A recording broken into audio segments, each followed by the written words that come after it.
Hello guys, कैसे हैं आप सब लोग। लॉ एंड ऑर्डर की एपिसोड 22 के साथ हाजिर हूँ। तो लास्ट एपिसोड के एंड पे हमने देखा था रैन जैसी स्काई टावर को क्लियर करने के बाद वहाँ से बाहर निकलता है। तो जैसे वो लिफ्ट से बाहर निकलता है वहीं पर एक आर्किटेक्ट खड़ा होता है जो कि सीजीएन ग्रुप का वाइस प्रेसिडेंट है। रैन उसे वहाँ पर देखकर काफी ज्यादा हैरान हो जाता है। रैन कहता है इसे कैसे पता चला कि मैं यहाँ पर आने वाला हूँ। एपिसोड 22 की शुरुआत में फॉरगेटन सी डंजन का सीन दिखाया जाता है जहां पर वो सारे लोग पहले वो उसको मारने के बाद फेर्नांडो ओएसिस में चले जाते हैं जहां पर पहले से एक ट्राइब रहता है। ये डंजन बिल्कुल जुमांजी मूवी की तरह है जहां पर भी नॉन प्लेयर कैरेक्टर्स होते हैं। जहां पर भी नॉन प्लेइंग कैरेक्टर्स का एक ट्राइब है। ये सारे लोग जाकर उनके कबीले में जाकर रहते हैं और वहीं पर रुकते हैं क्योंकि वो कबीले वाले उन्हें बहुत सारे रिकवरी लिक्विड्स देते हैं और साथ में उन्हें वाइन भी देते हैं। वो सारे लोग बहुत ज्यादा खुश रहते हैं और कहते हैं हमें क्या पता था कि फॉरगेटन सी की डंजन जो कि बहुत ज्यादा खतरनाक है वहाँ पर एक ऐसी रिकवरी प्लेस भी है जहाँ पर हम लोग रेस्ट कर सकते हैं।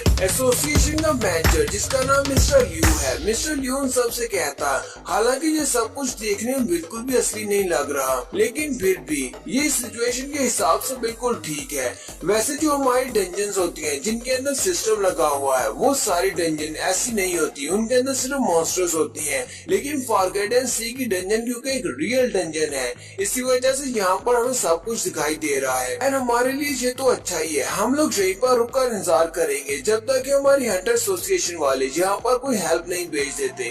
फिर हमारी मेन अटैक फोर्स के यहाँ पर आने के बाद हम लोग आगे बढ़ेंगे और इन सारे बॉसेस को मारकर डंजन को क्लियर करके बाहर चले जाएंगे। मिस्टर ल्यू उन सबसे कहता है जितनी इन्फॉर्मेशन मेरे पास है यानी कि हंटर एसोसिएशन के पास जितनी भी इस फॉरगेटन सी डंजन की इंफॉर्मेशन है उसके मुताबिक मैं तुम लोगों को बताता हूँ कि ये डंजन का लेआउट कैसा है। मिस्टर ल्यू उन सबको बताते हैं यहाँ पर टोटल 8 पिरामिड्स हैं। एक सबसे बड़ा है जबकि बाकी के 7 छोटे हैं और इस डंजन का बॉस इस बड़े वाले पिरामिड के अंदर है। लेकिन बड़े वाले पिरामिड तक पहुँचने के लिए हमें सारे के सारे जितने भी छोटे पिरामिड्स हैं उनके गॉड्स को हराना होगा, उनके बॉस को हराना होगा जिससे वहाँ पर लाइट चमकेगी और हम लोग अगली डेस्टिनेशन तक जा सकते हैं। ये ऐसा समझ लो जैसे हमारे लिए एक पोर्टल का काम करेगा। हमने सबसे पहले तोत को मारा था। जैसे हमने तोत को मारा तो एक छोटे पिरामिड के अंदर रोशनी चमकी। हम लोग वहाँ पर गए तो वहाँ से हम लोग पोर्टल के जरिए सीधे यहाँ पर आ गए हैं यानी कि फर्नांडो ओएसिस में आ गए हैं जहाँ पर हम लोग रेस्ट कर रहे हैं। जैसे ही हम लोग बाकियों के गॉड्स को मारते जाएंगे हम लोग आगे बढ़ते जाएंगे।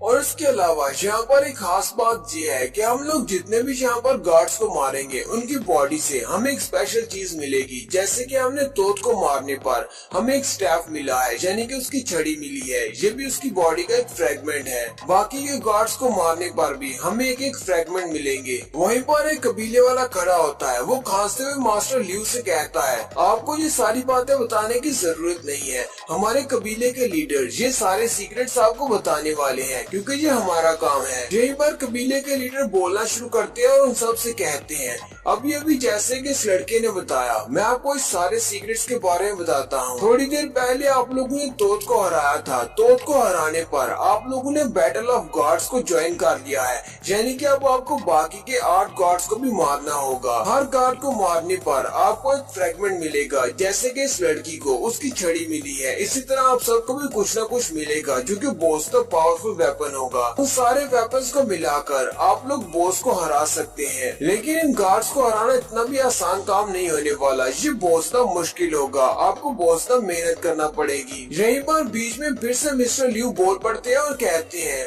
हंटर एसोसिएशन की इंफॉर्मेशन के मुताबिक हमें बाकी के 7 फ्रेगमेंट्स को भी इकट्ठा करना है ताकि हम लोग 8वें गार्ड को मार सके यानी कि बॉस को। बूढ़ा कबीले वाला फिर से उनसे कहता है, वो उन्हें गार्ड्स के नाम बता रहा होता है लेकिन मिस्टर ल्यू फिर से बीच में बोल पड़ते हैं और गार्ड्स के नाम बताना शुरू कर देते हैं। इस बात से वो बूढ़ा कबीले वाला बहुत गुस्सा हो जाता है और उसे कहता है तुम वो लड़के जो वहाँ पर खड़े हो बार बार बीच में टांग मत अड़ाओ, यहाँ पर एनपीसी मैं हूँ, ये सारी कहानी मुझे सुनानी है, क्या तुम थोड़ी देर के लिए अपनी बकवास बंद कर सकते हो। मिस्टर ल्यू अपना सर पकड़कर बैठ जाते हैं और कहते हैं अच्छा ठीक है तुम इस कहानी को पूरा कर दो। सुरपाल वाला लड़का भी कह रहा होता है ये तो वाकई में बहुत ज्यादा रियल लग रहा है। मिस्टर ल्यू चुप हो जाते हैं जबकि वो बूढ़ा कबीले वाला उनको कहानी सुनाना स्टार्ट करता है और कहता है जिस भी गार्ड को तुम हराओगे, यानी कि जिस पायरामिड के गार्ड को तुम हराते हो, उस पायरामिड के अंदर से एक रोशनी चमकेगी। और जब सारे पायरामिड्स के अंदर से रोशनी चमकना शुरू हो जाएगी, यानी कि तुम बाकी के सारे छोटे गार्ड्स को हरा दोगे, तुम लोग सबसे बड़े पायरामिड में जा सकोगे, जहाँ पर जाकर तुम बॉस से फाइट करोगे।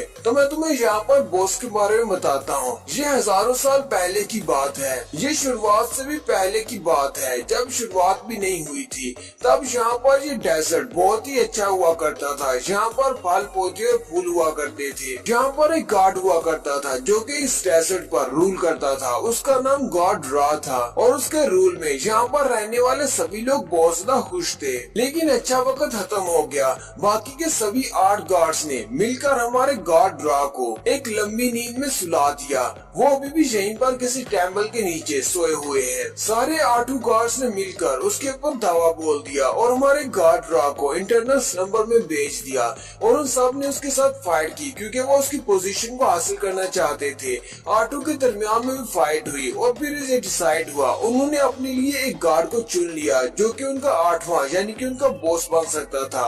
उसे किंग ऑफ द वर्ल्ड का नाम दिया गया। जबकि बाकी के 7 गार्ड्स छोटे पिरामिड्स में रहने लगे। लेकिन वक्त तो बहुत ज्यादा तेज चलता है। गॉड ऑफ द वर्ल्ड, उसकी पावर भी कमजोर होती गई और उसका टाइटल हमेशा उसके पास नहीं रहेगा। ऐसा कहा जाता है कि एक नया रूलर आएगा, एक नया गॉड आएगा जो कि उसकी जगह लेगा और उससे भी ज्यादा स्ट्रॉन्ग होगा। और उसके आने के बाद हमारा ये डेजर्ट फिर से ठीक हो जाएगा, यानी कि जो फिर से अनपीसफुल हो जाएगा। पहले जो बैटल सिर्फ गॉड्स के दरमियान में हुआ करती थी, लेकिन अब यहाँ पर हंटर्स भी आ सकते हैं जो कि आम लोग होते हैं और यहाँ पर आकर गॉड्स को चैलेंज कर सकते हैं। वो किसी भी गार्ड को मारकर उसकी पोजीशन को ले सकती हैं। और जब तुम लोग किसी एक गार्ड को मार देते हो तो उस गार्ड के पास से तुम्हें एक स्पेशल फ्रैगमेंट मिलता है जो कि एक स्पेशल पावर की तरह का होता है, यानी तुम्हें उस गार्ड की पावर मिल जाती है। तुम भी एक गार्ड बन सकते हो इस प्लेस के। और हमें लगता है कि जब सी ऑफ फॉरगॉटन डंजन की बैटल स्टार्ट होगी तो हमें एक नया गॉड मिलेगा, हमें एक नया रूलर मिलेगा जो कि डेजर्ट की किस्मत को बदल देगा। और एक और भविष्यवाणी ये भी है कि जब हमें वो नया रूलर मिलेगा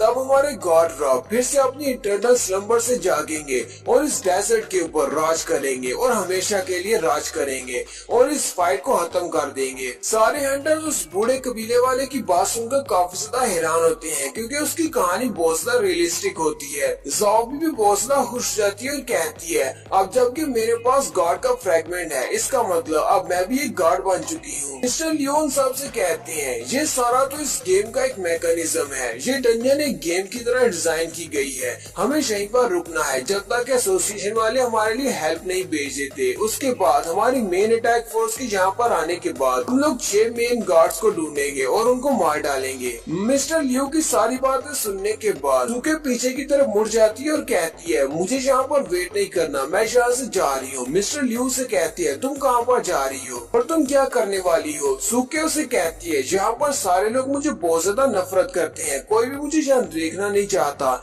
इसलिए मैं एक पिरामिड के अंदर जा रही हूँ, वहाँ पर जाकर गॉड के साथ फाइट करूंगी। गिल्ड लीडर का टेक्नीशियन उसे कहता है ये लड़की तो यहाँ से जा रही है, मुझे नहीं लगता कि इसके अकेले वहाँ पर जाना चाहिए। गिल्ड लीडर उसे कहता है हाँ मुझे भी ऐसे ही लगता है। हाँ ये बात ठीक है कि सारे के सारे टीम मेंबर्स इससे नफरत करते हैं, लेकिन इसे फिर भी यहाँ से नहीं जाना चाहिए। पालू वाला लड़का मिस्टर लियू से कहता है मिस्टर लियू क्या हम लोग इस पिरामिड को अकेले क्लियर कर सकते हैं, यानी कि हम लोग अकेले गॉड को मार सकते हैं। मिस्टर लियू से कहते हैं हाँ ऐसा पॉसिबल है, वैसे चांसेस तो कम है, अगर तुम बहुत ज्यादा स्ट्रॉन्ग हो तो तुम एक गॉड को मार सकते हो। अब क्योंकि ये डंजन एक गेम की तरह की बनी हुई है, जैसे तुम पिरामिड के अंदर जाते हो, अगर तुम्हारे साथ ज्यादा लोग होंगे तो उसकी डिफिकल्टी लेवल ज्यादा होगा, अगर तुम वहाँ पर अकेले जाते हो तो उसका डिफिकल्टी लेवल कम होगा। पिरामिड अपनी डिफिकल्टी लेवल को तुम्हारे हंटर्स की तादाद के मुताबिक चेंज कर सकता है। सुरपालुआ लड़का उसे कहता है ये तो बहुत ही अच्छी बात है कि हम लोग अकेले गॉड को मार सकते हैं और एक पिरामिड को क्लियर कर सकते हैं। मैं वहाँ पर सामने वाले पिरामिड में जा रहा हूँ और वहाँ के बॉस के साथ जाकर फाइट करता हूँ। मिस्टर लियू से कहते हैं क्या तुम भी वहाँ पर अकेले जाना चाहते हो सूखे की तरह। वो उसे कहता है मेरे मेरे गिल्ड मेंबर्स यहाँ पर नहीं है जो कि मुझे असिस्ट कर सके, इसलिए मुझे अकेले जाना पड़ेगा। नेक्स्ट सीन अंडर एसोसिएशन का दिखाया जाता है। रैन उस आर्किटेक्ट से कहता है, आर्किटेक्ट तुम्हें कैसे पता था कि मैं यहाँ पर आने वाला हूँ? तुमने मुझे यहाँ पर कैसे ढूंढ लिया? क्योंकि मैं तो स्काई टावर के अंदर बिना किसी को बताया गया था, किसी को भी नहीं पता कि मैं स्काई टावर के अंदर था। फिर तुम्हें कैसे पता मैं यहाँ पर आने वाला हूँ? वो आर्किटेक्ट उसे कहता है, मैं एक आर्किटेक्ट हूँ, मैं सिस्टम को हैक कर सकता हूँ। सिस्टम को हैक करने से मुझे पता चला कि तुम स्काई टावर के अंदर हो और तुम यहीं पर अपीयर होने वाले हो, इसलिए मैं यहाँ पर इंतजार कर रहा था। वो आर्किटेक्ट उसे कहता है, हर हंटर के पास एक स्पेसिफाइड आइटम होती है, उस स्पेसिफाइड आइटम को एनालाइज करने से हम लोग उसके लोकेशन के बारे में जान सकते हैं। हालांकि तुम बाकी के सारे हंटर्स के साथ फॉरगेटन सी की डंजन के अंदर नहीं गए, इसी वजह से मुझे लगा कि शायद तुम यहीं पर होगे, स्काई टावर के अंदर से बाहर निकलोगे 3rd फ्लोर के ऊपर। आर्किटेक्ट रैन से कहता है, खाने का टाइम हो चुका है, चलो चल के लंच करते हैं और साथ ही बैठकर बातें भी करेंगे। रैन उसे कहता है, लगता है कि तुमने मेरी हालत नहीं देखी, मेरे सारे कपड़े फटे हुए हैं, मुझे पहले घर जाकर अपने कपड़े चेंज करने हैं। आर्किटेक्ट उसे कहता है, ये तो कोई मुश्किल नहीं है, मैंने तुम्हारे लिए नए कपड़े खरीद लिए हैं, मैं अपने साथ लेकर आया हूँ, चलो जल्दी से इन कपड़ों को पहन लो। आर्किटेक्ट के हाथ में एक बैग होता है, वो उस बैग को रैन को दे देता है और कहता है, चलो जल्दी से ये पहन लो। रैन उसके दिए हुए कपड़ों को पहन लेता है। रैन उन कपड़ों को पहनकर जैसे एसोसिएशन की बिल्डिंग से बाहर निकलता है, बाहर कुछ लड़कियां खड़ी होती हैं जो उसे देखकर बहुत ज्यादा खुश रहती है और कहती हैं, ये लड़का तो बहुत ज्यादा हैंडसम है, इसकी बॉडी भी बहुत ज्यादा अच्छी है। नेक्स्ट सीन फिर से फॉरगेटन सी डंजन का दिखाया जाता है, जहाँ पर वो सुरख बालू वाला लड़का एक पायरामिड के अंदर चला जाता है और कहता है, यही सबसे नजदीकी पायरामिड था, मुझे इसी के गॉड को हराना होगा। सुरख बालू वाला लड़का कहता है, जैसा कि मिस्टर लियू ने बताया है और साथ ही उस एनपीसी चीफ ने बताया है कि यहाँ पर जितने भी छोटे पायरामिड्स हैं, उनके सभी के गार्ड्स को हराने पर हमें एक फ्रैगमेंट मिलेगा, यानी कि एक स्पेशल आइटम मिलेगी। उसी स्पेशल आइटम की वजह से हम लोग 8वें पायरामिड को अनलॉक कर सकते हैं, जहाँ पर इसका बॉस है, और उस बॉस को मारने के बाद ही हम लोग इस डंजन से बाहर जा सकते हैं। मुझे बस इस पायरामिड के बॉस को यानी कि गार्ड को हराना है और उसके बाद मुझे वो स्पेशल आइटम मिल जाएगी। अब क्योंकि फ्यूचर में मैं अपना एक गिल्ड स्टार्ट करने वाला हूँ जिसका मैं प्रेसिडेंट बनूंगा, मुझे अपने मेंबर्स को दिखाना होगा कि मैं कितना ज्यादा स्ट्रॉन्ग हूँ। मैंने फॉरगेटन सी के एक डंजन के गार्ड को मारा है। साथ ही दूसरे पायरामिड का सीन दिखाया जाता है जहाँ पर सूखे गई है। सूखे अंदर जाने के बाद कहती है, मैं वहाँ पर से इसलिए चली आई क्योंकि मैं नहीं चाहती कि वो सारे लोग मुझसे नफरत करें। उसी वक्त उसे सामने से आवाज आती है, कोई उसे कहता है, तुम बिल्कुल गलत कह रही हो, दूसरों की नफरत तुम्हें बहुत ज्यादा ताकतवर बनाती है, कभी भी ऐसा मत कहना कि तुम दूसरों की नफरत को बर्दाश्त नहीं कर सकते। सूखे उसे कहती है, कौन हो तुम, कहाँ पर हो तुम? सूखे को सामने से फिर से आवाज आती है और उसे कहा जाता है, अगर तुम लोगों से नफरत करना छोड़ दोगी या फिर लोग तुमसे नफरत करना छोड़ दोगे तो तुम्हारी ताकत कम हो जाएगी। जैसे कि मुझे अपने फादर से बहुत ज्यादा नफरत है, मेरे फादर ने मेरी मदर को मारा था, इस तरह ज़ेंग रैन ने तुम्हारे भाई को मारा था। ये नफरत हमेशा से मेरे दिमाग में बसी हुई है, इसी नफरत की वजह से मैं इतनी ज्यादा स्ट्रॉन्ग हूँ और यही नफरत है जो कि मुझे एक गॉड बनाती है। और यहीं पर हमारी एपिसोड 22 का एंड होता है। एक्सप्लेनेशन अच्छी लगी हो तो कमेंट करके जरूर बताइएगा। चैनल को सब्सक्राइब कर दे, वीडियो को लाइक और शेयर कर दे। शुक्रिया।